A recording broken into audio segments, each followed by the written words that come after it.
안녕하세요. 데살로니가 전서를 쓰게 된 배경을 설명합니다. 오늘 본문은 데살로니가 전서 3장 1절에서 13절입니다. 1절. 그러므로 우리가 더 이상 참지 못하고 우리만 아테네에 남는 것을 좋게 여겨. 데살로니가 교회에 대한 소식을 들을 수 없는 애타는 마음이 참다 못해 무슨 일인가를 해야만 했습니다.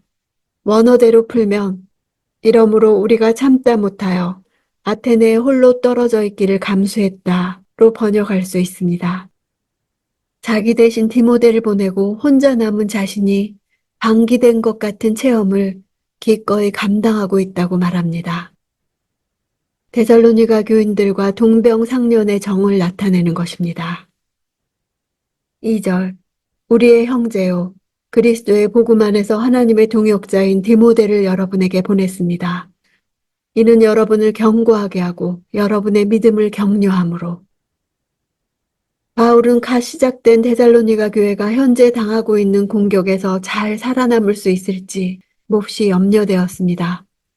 바울을 비난하는 자들은 그가 성도들을 버리고 도피했다고 비난했습니다. 그래서 대신 디모데를 보내어 데살로니가 교회를 격려했고 디모데는 좋은 소식을 가지고 돌아왔습니다. 디모데의 소식을 들은 바울이 고린도에서 이 편지를 쓴 것입니다. 디모데를 보낸 목적을 말합니다. 첫째, 견고하게 하기 위해서입니다. 건축을 할 때 버팀목과 지주로 건물을 흔들리지 않도록 한다는 뜻입니다. 사도들에게서 받은 복음에서 흔들리지 않고 적대자들로부터 오는 핍박으로 인해 요동하지 않도록 신앙을 굳건히 하기 위함입니다. 두 번째는 믿음을 격려하기 위해서입니다. 3절. 아무도 이 환난 가운데서 요동하지 않게 하려는 것입니다. 여러분은 우리가 이런 일을 위해 세우심을 받은 것을 잘 압니다. 디모데를 보낸 세 번째 목적은 아무도 이 환난 가운데서 요동하지 않게 하려는 것이다. 요동한다는 것은 원래 개가 꼬리를 흔드는 것을 묘사하는 동작입니다. 또 아첨하고 알랑거리는 것, 사람의 마음을 움직이고 교란시키는 것을 말합니다. 마음이 동요되고 신념이 흔들리는 것을 뜻합니다. 이교도들이 데살로니가 교인들을 핍박할 때 성도들이 잠시 동요되었을 수 있습니다. 그 기회를 틈타 복음을 대적하는 유대인들이 아첨하는 말과 알랑거리는 태도로 그들을 꾀어서 복음을 버리고 유대교를 받아들이도록 유혹하여 그들이 잠시 흔들렸을 수 있었습니다. 이런 일을 위해 세우심을 받았다 할 때 이런 일은 앞에 나온 환난을 말합니다. 이와 같이 정하신 분은 역사의 주관자이신 하나님이십니다.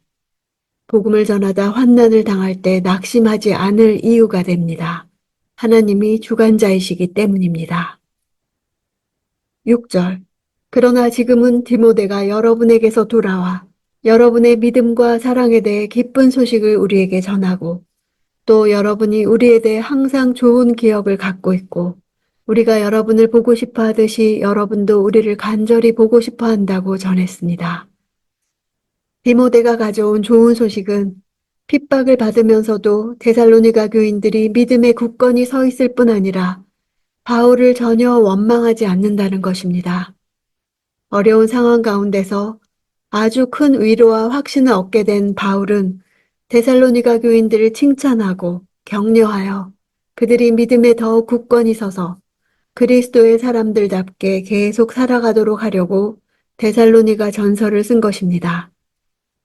더욱이 이들은 아직 신앙이 어리기 때문에 예전 삶의 영향을 받고 있었고 그래서 여전히 도덕적으로도 문제가 많았습니다. 특히 성도덕에 문제가 많았고 종말론 이해에도 혼란이 많았습니다. 그래서 바울은 이런 문제들을 교정해주는 편지를 써서 디모데 편에 보냈습니다. 데살로니가를 떠난 지 6개월 정도 되었을 때 쓴 것으로 추정합니다. 1절. 그러므로 형제들이여 우리가 모든 궁핍과 환난 가운데 여러분의 믿음으로 인해 위로를 받았습니다. 궁핍이란 단어는 원래 꽉 누르다라는 뜻입니다. 허리띠를 꽉 졸라매야 할 정도로 고통스러운 경제적 결핍을 말합니다. 외적인 고통뿐 아니라 환난은 내적, 외적으로 당하는 모든 종류의 고난을 말합니다.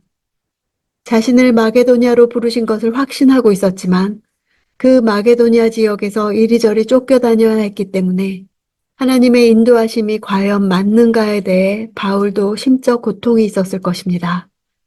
그런 와중에 마게도냐의 수도 데살로니가에 뿌려진 복음이 믿음과 사랑의 열매를 맺고 있다는 소식을 접함으로써 바울은 심리적인 모든 고통을 치유받게 되었을 것입니다. 11절 이제 우리 하나님 아버지와 우리 주 예수께서 친히 우리의 길을 여러분에게로 바로 인도해 주시고 데살로니가 전서에는 교회를 향한 바울의 중보기도가 2번 나오는데 이것이 첫 번 중보기도입니다. 그 내용 첫 번째는 데살로니가 교회로 직행하기를 원하는 것입니다. 이 기도는 약 5년 후 3차 전도 여행 끝 무렵에 마게도냐를 2번 방문했을 때에야 응답되었습니다. 여기서 눈에 띄는 점은 본절의 주어는 하나님과 예수님 두 분인데 단수 동사를 썼다는 것입니다. 이런 파격 구문은 성부 하나님과 성자 하나님의 두 신격이 동일 본질을 가지고 계시다는 신비스러운 진리를 나타내기 위함입니다. 로마 황제에게만 붙이는 큐어리어스를 예수께 붙임으로 사도들의 길을 데살로니가로 열어주시는 분은 황제가 아니라 예수 그리스도이심을 나타냈습니다. 바로 인도해 주실 것은 장애물들을 제거함으로써 평탄하게 인도한다는 뜻입니다. 인간의 길을 평탄하게 인도하시는 하나님의 주권과 섭리를 나타냅니다. 하나님이 부르신 곳에서 고난이 있다고 잘못 인도함을 받은 것은 아닙니다. 그 가운데 하나님은 주권을 가지고 하실 일을 이루고 계심을 믿고 고난 가운데서도 흔들리지 않아야 할 것을 기도하는 것입니다. 바울이 데살로니가 교인들에게 쓴 편지를 볼 때 우리에게 필요한 것은 진리와 사랑인 것을 알 수 있습니다. 그러나 진리와 사랑이 온전하게 결합되기란 어렵습니다. 진리를 위해 싸우느라 열심이다 보면 사랑은 거의 나타나 보이지 않습니다. 반면에 사랑은 풍성하게 보이지만 진리에 헌신하지 않는 경우도 있습니다. 진리가 사랑에 의해 부드러워지지 않으면 너무 강하며 사랑은 진리에 의해 강해지지 않으면 지나치게 연약합니다. 어떻게 진리와 사랑의 균형 잡힌 결합을 이룰 수 있을까요?